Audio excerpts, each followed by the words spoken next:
Well, Julianne, we find ourselves at the inevitable where I'm publicly addressing your behaviour over the last couple of years. This is always where it's going to be. This isn't a crime. This is actually what you requested. Remember when you requested mediation and I denied it? I remember where I was. I was in the Yanchep Beach Lagoon car park. Now, the reason I didn't do mediation during then, because that was a state government-owned institution that you requested our mediation be mediated by. And at the time, the state government was acting insane. Yeah, they were acting insane. They had just told everyone that if they didn't get an experimental drug, that they would lose their jobs. So, yeah, there was no way in a million years that I was going to participate in mediation between you and the West Australian Labor Party-led government. And I think you'll see, if you open a newspaper or turn on the news, that I was right in my decision not to do that.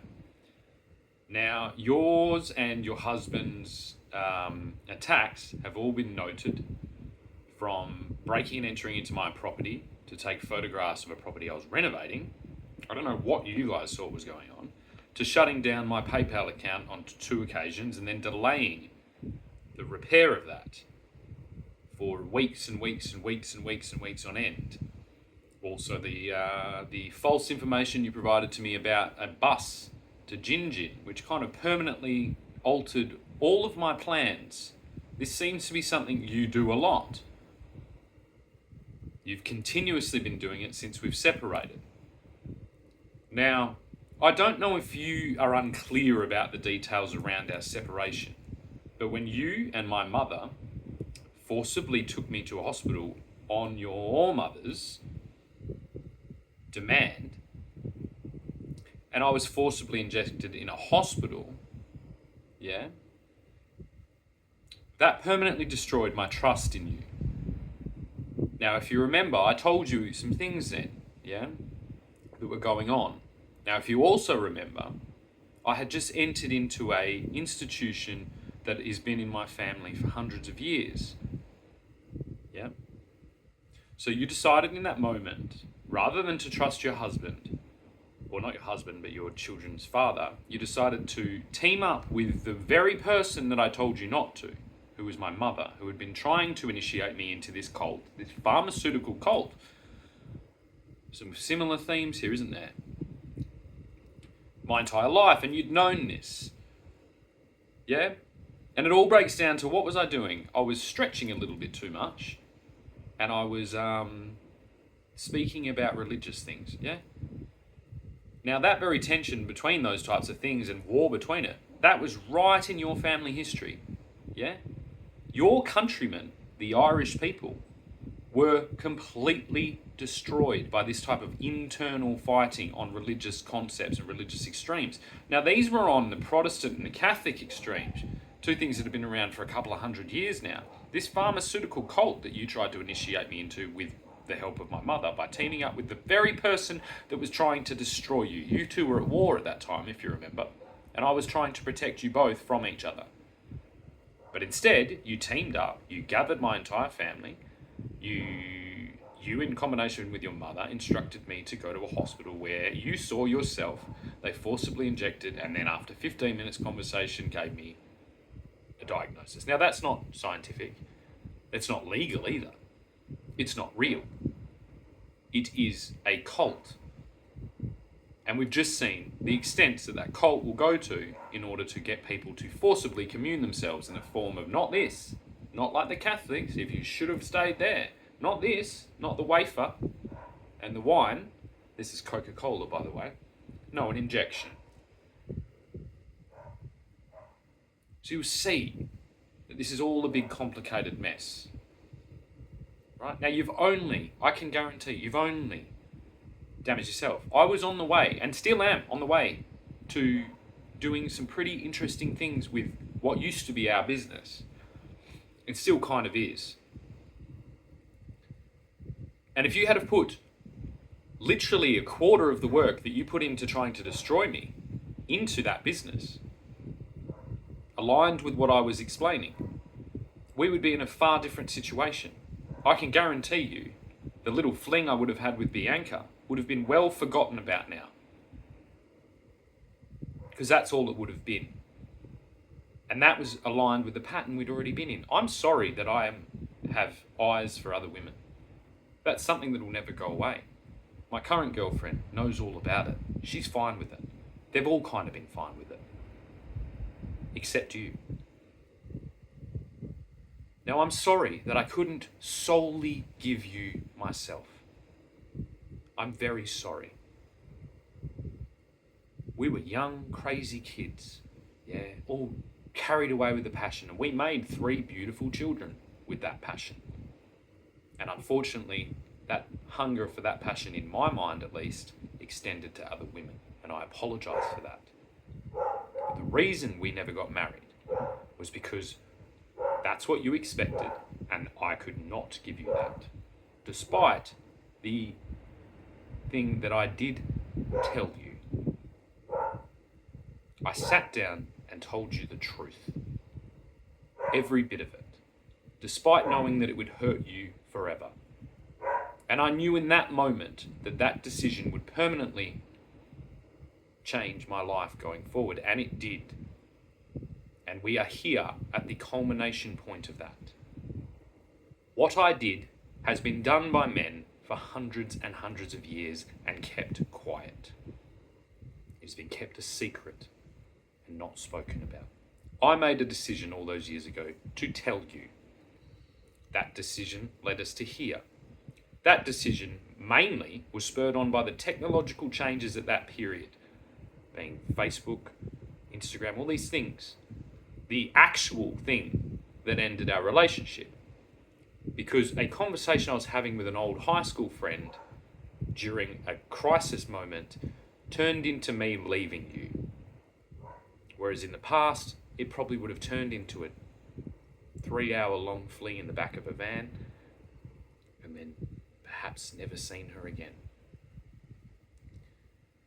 So based on the technological changes going on in the world, I knew that my behaviour, which had been kind of recommended to me by almost every older man that I'd come in contact with, was no longer going to fly. So I had a responsibility, new to my age group, new to my situation, to be honest. And I chose that path. I was honest with you. I'm sorry it hurt you. I'm sorry it broke your heart. But if you look around at the happy women that you see around you, whether on Instagram or whether at footy meetups or whatever it is, I can guarantee you a significant portion of their partners are cheating on them constantly. If this wasn't the case, there wouldn't be a fucking brothel on every fucking corner. This is the world. Yeah?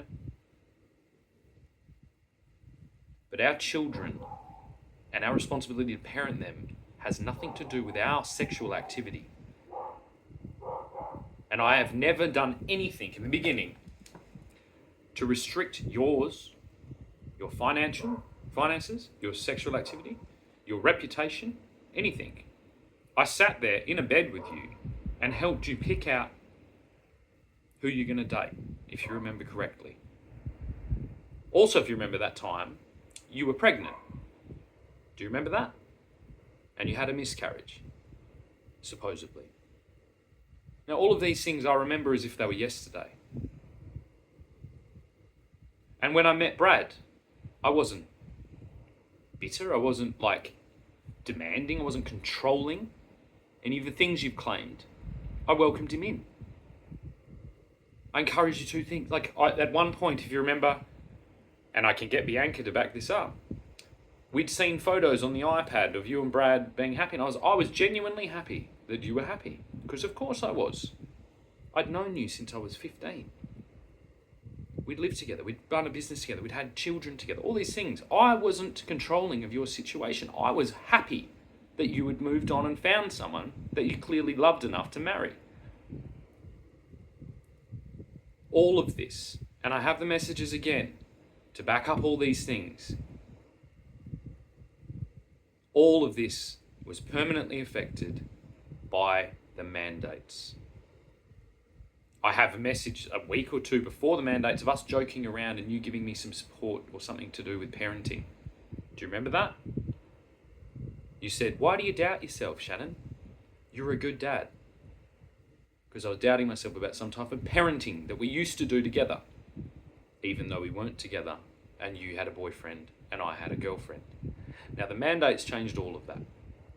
This is a political debate. Sometimes this happens between families. Unfortunately, this one was very extreme and we hadn't had a lot of practice about being on different sides of a political debate. And it had billions of dollars spent on it, and it was using the techniques of the cult that I'd already come into threat by my entire life. So you can see it's kind of a perfect storm for all of this to happen, but it's political. In my sense, it's war, because I consider it that it killed my brother and it imprisoned my mother perpetually for 50 years in a pharmaceutical prison, which if it wasn't for my getting out of, I would be in the same thing. If I'd done what you had tried to initiate with the help of my mother and my extended family, I would be in that pharmaceutical prison right now. And I'm so glad that I'm not. And I'm so glad that I haven't got that filthy vaccine inside me either. And I tried everything in my power to prevent you and your husband getting it. And I was successful, unless you're lying, in preventing that shit going into my children, which you will find out exactly what that means as it trickles into the media in the future. You have slipped into the same alcoholism that scourges your entire country of your parents' birth, that scourged both your parents, and that scourges all of, both your brothers and your sister. You were in the exact same situation. I'm sorry you are. I would love to help you, but you won't let me. You keep going down into that pit that I saw you disappear in all those years ago when I broke your heart by telling you that I had been having affairs or had been cheating on you. So it's my fault. But I don't know what to do. I didn't know what to do then. I don't know what you need. I don't know what will fix that demon in your brain. All of you. I've got no idea. I know what I did, but my situation's kind of different. I didn't have this same day in, day out alcohol problem ever. I had a trauma when I was young with my brother dying, same as you did with your dad dying. I had a dark period that I came out of. But the thing that took me out of that was getting almost killed by 20 people kicking me to shit on the ground. And you remember that too, because you were there. You saw me, and I went back to work a week after it. Now, what you have failed to ever acknowledge is that that permanently changed my life as well. It did permanently change my brain. When you almost get killed, our bodies adapt, and mine adapted to situational awareness, which allowed me to do lots of things during this period, because I have a heightened situational awareness that is borderline inexplicable. And that is what I've used to do countless things to do with this infiltration of this pharmaceutical cult in the last couple of years. I'm speaking to you from a safe place. I'm an hour away and I'm behind a phone. Yeah, we used to have some pretty hefty arguments, but there was never any violence. The only violence from my behalf that you could possibly call violence was grabbing your hands as they came swinging into my face. Yeah? And everyone around us knows that the bottle throwing and the other stuff that was going on was all part of it. Now, they all said I should have stopped it. I thought it was funny. I shouldn't have thought it was funny. It's not funny now. Yeah? It's elevated to another level. And rather than take it out on your drunk new husband, you seem to continue to want to take it out on me and take it out on our children. Now, I don't know what that is. I'm a little bit stuck. I don't exactly know what to do. But I will be open to mediation if you would like, because I need to see some effort from you that you actually consider their father to be a good influence on them. And if you don't, then I'd like you to explain exactly why. I really would. What is a good influence, Julie? I didn't see a good influence in either one of your parents. I didn't see a good influence in any one of your family. Not one. But I never used that against you. I never used it against them until it got to extreme circumstances.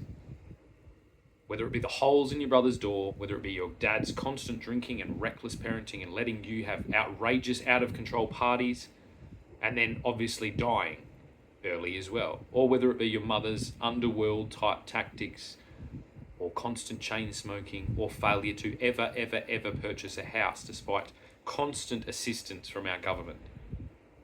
I also wonder where your promises of buying a house has gone, and still maintain the promise of a deposit whenever you two finally get the resources together to do that.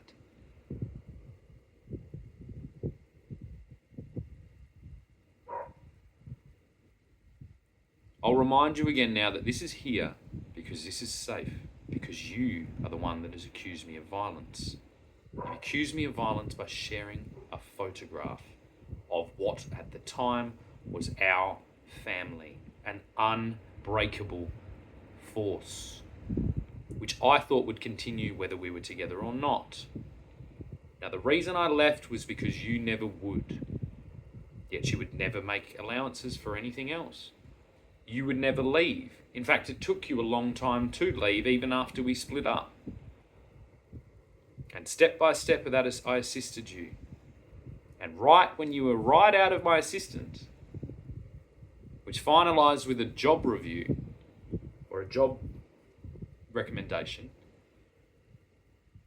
based on one political thing, you threw 15, 16 years of friendship, of co-parenting, of business partnership, of everything under the bus because Mark McGowan told you to. That's who I'm trying to put in jail. That's the only person. I'm not trying to put your husband in jail, but I fucking will. I'm not trying to put you in jail, and I won't ever do that.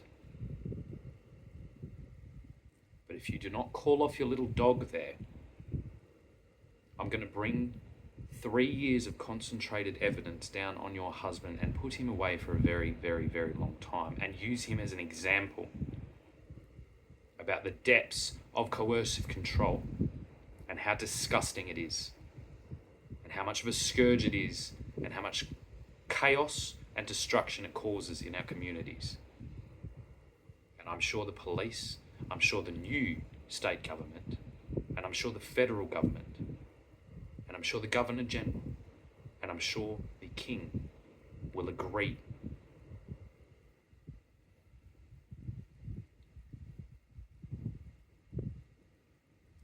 These discussions are not violence, Julie.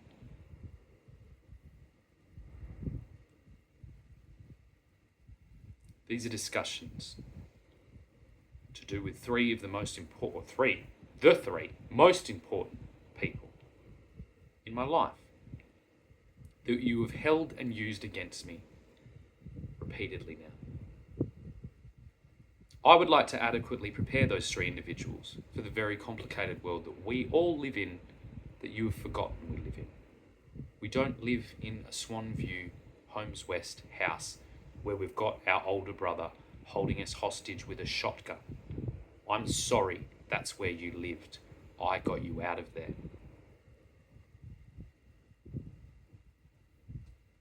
I got you out of there. I provided a roof for you and our children.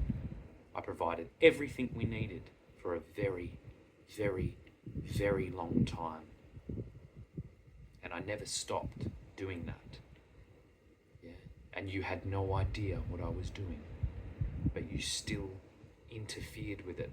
This is what wives do. This is what spouses do. Now, are we married? Or are you married to Brad?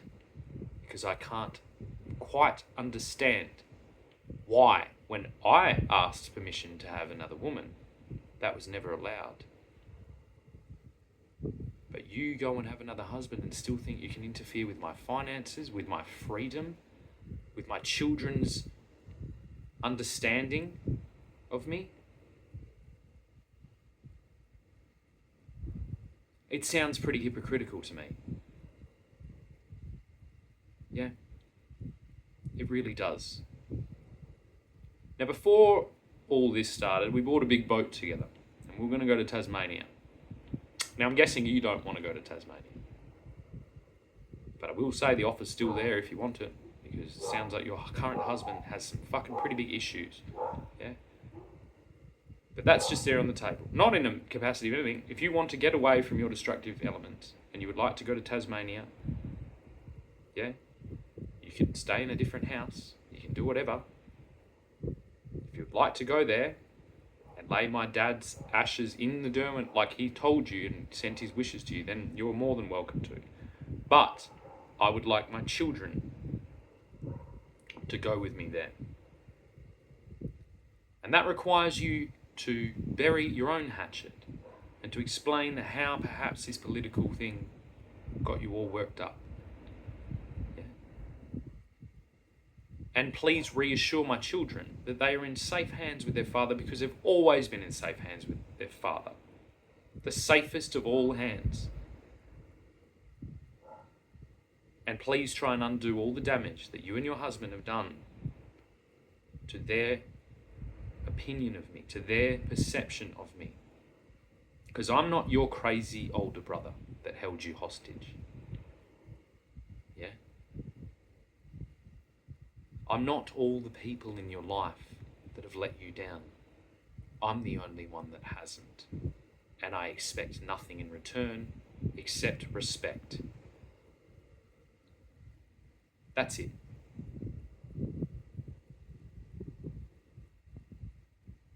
I have moved mountains to repair the damage I caused to this family by being truthful. And I would make that decision over and over and over and over again if I had the choice. So from your broken heart, perhaps in the world, there is a whole lot less trauma like you experienced. Now, as someone who's had their heart broken multiple times now, I can say that that's a pretty good bargain, because I didn't receive anything for my broken heart. But to know that your broken heart has repaired permanently the damage caused by both your parents' families and countless other people who are held hostage in similar situations that I consider you to be held in.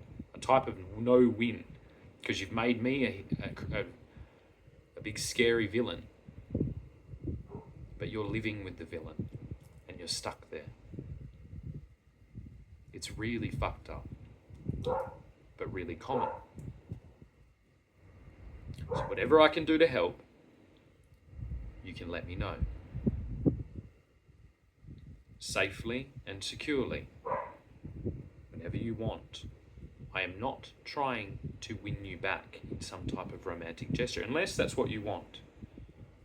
Yeah, I'm kind of like, I don't really work like that. I'll pretty much do whatever it takes to fix Julianne Hitchcock right now. Yeah? Anything. Whatever it takes to fix Julianne Hitchcock and return her to the beautiful individual that I remember. That's what I'll do. So just tell me. Now, if that is disappear and die, then that's not the beautiful Julianne Hitchcock I remember. That's some type of creature that has been created in this situation. Because my children, unlike you, would benefit from having their father around and alive. So continuing the scourge that you were scourged with is not going to do anyone any favours. You're not mentally ill. You don't have a condition. You don't have any of the things that have been labelled on me. You had a tricky life and it's kind of confused you a bit and fucked you up. And if you do some really deep soul searching, you'll find the answers to those problems. And you'll be able to relieve this curse that you have to repeat the cycle and to forcibly repeat the cycle onto your children. Your children's father does not need to die right now. He doesn't need to disappear like yours did. He is alive and well and waiting to see them again. And currently, I'm in my mum's house and she's not here. Yeah? which is definitely a living dwelling. We lived here. Actually, the shed's a living dwelling as well. We lived down there. And the house, with a bit of elbow grease and a couple of things, that could be lived in quite comfortably as well. Yeah, sure as hell beats a drawer, which I think is what your mum used to sleep in. So I don't understand exactly why I get held to these high expectations and no one else around you is. But I'll leave that up to you to explain. So now everyone can see the type of conversation that we're having, because you've made it that way. Because you've lied about me, you've created a public perception of me that I'm violent, that I'm demanding, that I'm controlling. I'm not any of those things. If anything, I'm patient. Extremely patient. I haven't acted rashly in anything that I have had thrown at me, because I understand the complexity of the overall situation, and I'm trying to get to the bottom of exactly what it is that is causing all this mess. Like I've said a few times, Tasmanians love to get to the bottom of things. So the invitation's there. It's up to you. There's nothing about it. I'm just saying, but I would appreciate if you explain to the children the importance of coming on this trip with me, and that you give it your full support, because that is what my father deserves. Okay? And if you would like an external mediator to mediate this mess, then we can deal with one that is not a government entity, or we can go to Tasmania and do it.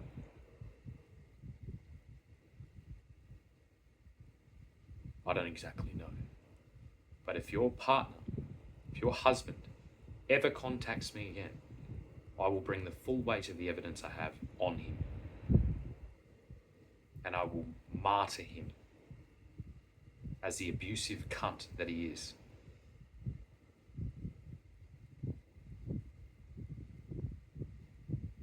And unlike that bloke that caused all the fuss in Ireland, I don't think anyone's going to want to follow Mr. Duty. No one's going to create a little fucking thing about him. No one fucking cares. He chose a shit husband. People do that. It happens all the time. That's just my opinion. I'm allowed to have it. It's like an arsehole everyone's got one.